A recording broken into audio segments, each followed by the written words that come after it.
Thomas had just gone over the drawbridge with Sir Topham Hatt. They rolled into the docks, and Sir Topham Hatt promptly stepped out. Well, it's good to know that Edward, Duck, Oliver, and some of the road vehicles will be helping us out throughout the day, not off to mitigate some of the disasters. Suddenly, his son popped up, who was managing the docks. "Richard, what's going on here?" "Oh, nothing much, sir. We're just continuing operations as usual." "Quickly, shut down operations immediately. The cranes are too weak. It could be dangerous." "But, sir, it's too late." And it was indeed too late. Cranky had been transferring a very heavy fuel tanker across the dockyard. Suddenly his crane arm began to sway, and his base began to move forward. "Ah," groaned Cranky. "I don't feel so good." "Everyone, get out of the way!" cried Sir Topham Hatt. Salty and Percy and Thomas jumped back. Richard Hatt jumped out of the way just in time, and suddenly the fuel tanker fell onto the track below, and Cranky collapsed. "Ah!" "Where are you, Richard?" "I'm over here, sir." "Ugh, what happened?" "Cranky, are you okay?" I don't think so, sir." "Well, the docks certainly won't be able to function properly anymore." And one of the workmen walked up. "We'll get this fixed up as soon as possible." "Thank you," said Sir Topham Hatt. "In the meantime, let's try and focus on these other disasters, right, Thomas?" "Yes, sir." "Richard, I want you to fix up the docks as soon as possible and get Cranky back on his right side." "Yes, sir," said Richard. Sir Topham Hatt walked back into Thomas and rushed away. "Ow," said one of the workmen. "You're just now feeling the effects of Cranky?" Sorry, sir. I'll get to work."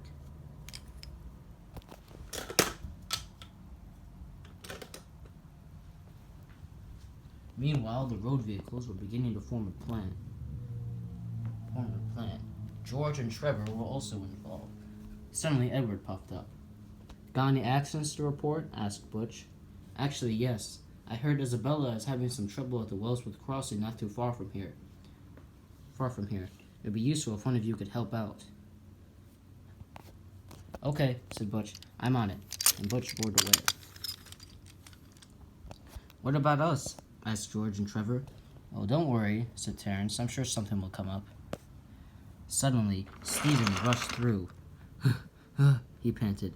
"Everyone, quickly, help! The Earl is in trouble." "The Earl?" said Trevor. Yes, his estate caught on fire. Someone needs to rescue him. He's on top of the tower right now." "It seems like a job for me." "Indeed," said Terence. "Harold, go fix that problem immediately." Harold buzzed away and rushed off to the estate. Let's see. There he is. And the Earl was in fact there. "Quickly," said Harold. He ascended to the top level of the estate. "Climb on." "It's too dangerous," said the Earl. "You don't have a choice," said Harold. So, the Earl climbed on, and Harold buzzed away just as the top of the estate began to catch fire. He rushed away across Sodor to return him to the airfield. Meanwhile, an alarm rang out at Knapford Station. The diesel works was on fire, and the Sodor Fire Brigade was set to work. The fire trucks rushed away with their sirens blaring. "Surely we can help out," said George and Trevor. "Okay," said Terence. "Let's move." The three road vehicles followed the engines.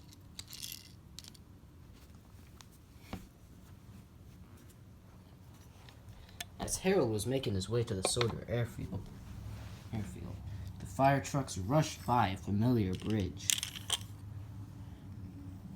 As Terence went by, he stopped. "Why are we stopped?" said George, coming across the track. "No, thanks. Anyways, why are we stopped?" "Look," said Terence. "It's Bertie. He's stuck." "Bertie, how'd you get stuck under there?" "My engine must have busted while crossing under this bridge. Also, it must be very weak. I could feel it collapsing onto me. We have to get him out of there immediately. Quickly, anyone with a back coupling." "I'm on it," said Trevor. He raced to the back and started to move Bertie forward. "Don't get too close under the bridge." George began to help out, and soon Bertie was released. But then Trevor was stuck. We can't keep doing this, said Terrence. Some external force will have to help. Maybe if I tug enough, said Trevor.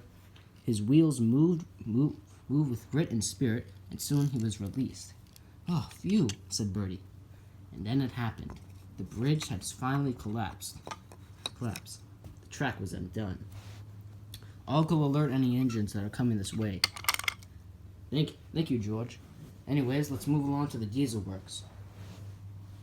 The diesel works was in fact on fire, and Dennis was trapped. Help, he cried. The fire brigade soon arrived at the scene and went straight into the fire. Unfortunately, they couldn't do anything about Dennis. He was too big for them. Bertie roared onto the Sodor airfield. Trevor and Terrence soon arrived. Byron was also there. Thank goodness you guys are here. We need someone to help Dennis get out of this mess.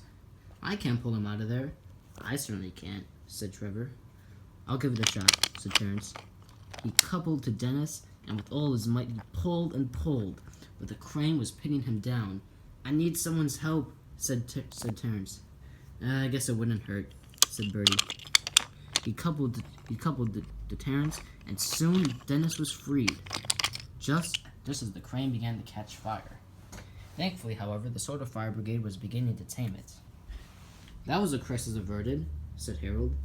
The Earl of Sodor is safely inside the airfield, although I'm sure he's not as comfortable. I'm sure he'll be more comfortable once he knows Stephen is safe. Indeed, said Dennis.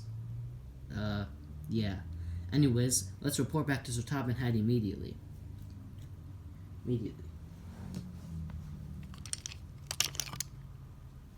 Byron, Harold, and Bertie were left at the airfield with Dennis. Meanwhile, Butch had arrived at the scene to help Isabella. Thank you, said Isabella. No problem, said Butch. Terrence and Trevor arrived. It's good to see you're safe, said Trevor. Thank you, said Isabella. Have you seen Sir Topham Hatt? No, said Butch, but I have a feeling he's close. And he was, in fact, close.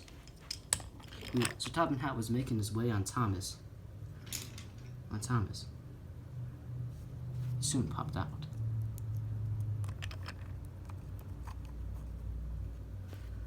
Okay, ladies and gentlemen, engines and road vehicles. The road vehicles pulled up. I appreciate all the strength and will you've shown us today, but we still have a ways to go. And indeed, they had.